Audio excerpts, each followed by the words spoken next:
তো ইতিমধ্যে বন্ধ হয়ে গেল লক্ষ্মীর ভাণ্ডার। তোমরা যারা প্রত্যেক মাসে লক্ষ্মীর ভাণ্ডারে 1500 থেকে 1700 টাকা করে পেতে, এবার থেকে তোমরা আর কোনো টাকা পাবে না। কেননা তোমাদের যে লক্ষ্মীর ভাণ্ডারের যে পোর্টালটি রয়েছে সেটি বন্ধ হয়ে গিয়েছে। এবার থেকে সেটি বন্ধ করে চালু করা হলো অন্নপূর্ণা ভাণ্ডার। অন্নপূর্ণা ভাণ্ডারে তোমরা প্রত্যেক মাসে 3000 টাকা করে পাবে। তো ইতিমধ্যে কিন্তু তোমাদের প্রত্যেকের গ্রামে গ্রামে কিন্তু ফর্ম বিতরণ শুরু হয়ে গেছে অন্নপূর্ণা ভাণ্ডারের। তোমরা যারা এখনও ফর্ম পাওনি, তোমরা ফর্মটি তাড়াতাড়ি কালেক্ট করে নাও। তবুও তোমরা যারা জানো না যে কোনটি ফর্ম, তো তোমাদের স্ক্রিনে দেখাচ্ছি। এই যে দেখতে পাচ্ছ তোমরা যে ফর্মটি, এটি হলো সেই অন্নপূর্ণা ভাণ্ডারের ফর্ম। তো তোমরা এটিকে কিভাবে ফিল আপ করবে না করবে সেটি সমস্ত কিছু আজকে এই ভিডিওতে দেখাবো। তো চলো শুরু থেকে শেষ অবধি দেখা যাক। তো স্ক্রিনে দেখতে পাচ্ছ এটি হলো তোমাদের সেই অন্নপূর্ণা ভাণ্ডার প্রকল্পের ফর্ম, যেটি তোমাদের পাড়ায় পাড়ায় বিতরণ করা হচ্ছে।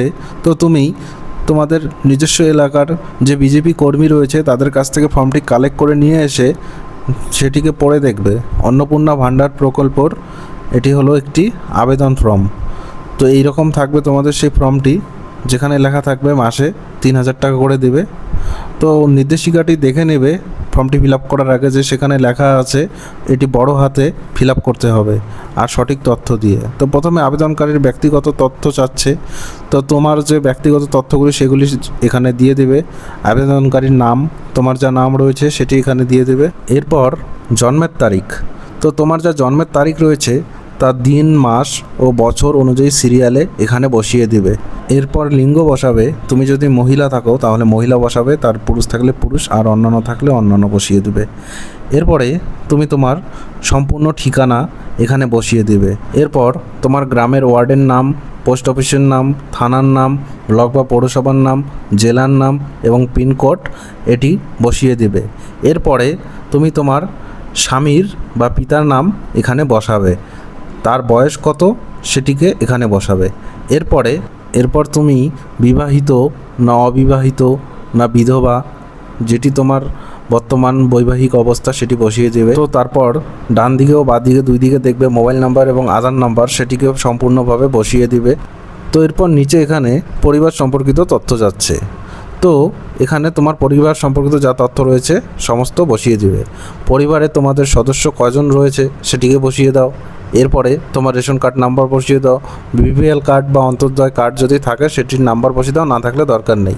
তারপরে তোমার বাসস্থানের যে ধরন রয়েছে সেটি তুমি নিজস্ব বাড়িতে থাকো না ভাড়া বাড়িতে থাকো না অন্য কোথাও থাকো সেটিকে বসিয়ে দাও।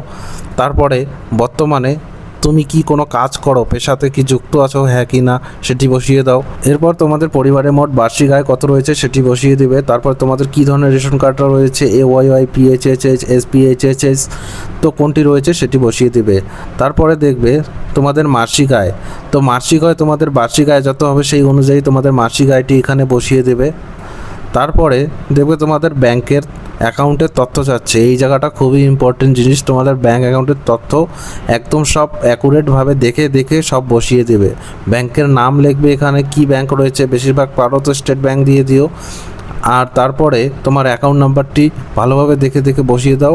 আইএফএসসি কোডটি, এটি হলো তোমার ব্যাংকের পাসবুকে দেখবে আইএফএসসি কোড লেখা থাকে, সেটি বসিয়ে দিবে। তারপরে তোমার অ্যাকাউন্ট কী ধরনের, সেভিংস অ্যাকাউন্ট, কারেন্ট অ্যাকাউন্ট বা অন্য কোনো অ্যাকাউন্ট যদি থাকে এখানে মেনশন করে দেবে টিক চিহ্ন দিয়ে। এরপরে তোমার প্রয়োজনীয় নথিপত্র যেগুলি তোমার জেরক্স লাগবে, তো এগুলি যদি তোমার থাকে তাহলে টিক চিহ্ন দাও। তোমার আধার কার্ড যদি থেকে থাকে তাহলে তোমার আধার কার্ডের বক্সে এখানে টিক চিহ্ন দাও। রেশন কার্ডের যদি জেরক্স থাকে তাহলে রেশন কার্ডের জেরক্সে টিক চিহ্ন দাও। বিপিএল বা অন্তর্দয় কার্ডের কপি যদি থাকে তাহলে এখানে টিক চিহ্ন দাও। ব্যাংকের প্রথম পাতার পাসবুকের কপি থাকলে টিক চিহ্ন দাও। বাসস্থানের প্রমাণপত্র থাকলে টিক চিহ্ন দাও। আয়ের প্রমাণপত্র যদি থাকে তাহলে টিক চিহ্ন দাও। 1 কপি পাসপোর্ট সাইজের যদি ছবি থাকে তাহলে টিক চিহ্ন দাও। এগুলি যদি জেরক্স তোমার কাছে থেকে থাকে তাহলে অবশ্যই টিক চিহ্ন দিয়ে দেবে। এরপরে তোমার এখানে নিচে তারিখ বসিয়ে দিবে, কয় তারিখে এটি জমা দিচ্ছ। তারপরে নিচে একটি সিগনেচার করে দেবে, স্বাক্ষর করে দেবে। তো এটি হলো তোমাদের সেই ফর্ম। তোমরা এতক্ষণ যে ফর্মটি দেখলে এটি আসলে একটি ডেমো ফর্ম, কেননা তোমাদের এখনও অফিসিয়ালি কোথাও অ্যানাউন্স করা হয়নি যে তোমাদের অন্নপূর্ণা ভাণ্ডার এর ফর্ম ফিল আপ শুরু হয়ে গিয়েছে। অথচ অনেক বিজেপি কর্মী রয়েছে, তারা এই ফর্মটি তোমাদের বাড়ি বাড়ি দিয়ে বেড়াচ্ছে। এটি এখনও অফিসিয়ালি অ্যানাউন্স হয়নি যে এই ফর্মটি তোমাদের আদৌ জমা পড়বে কি না।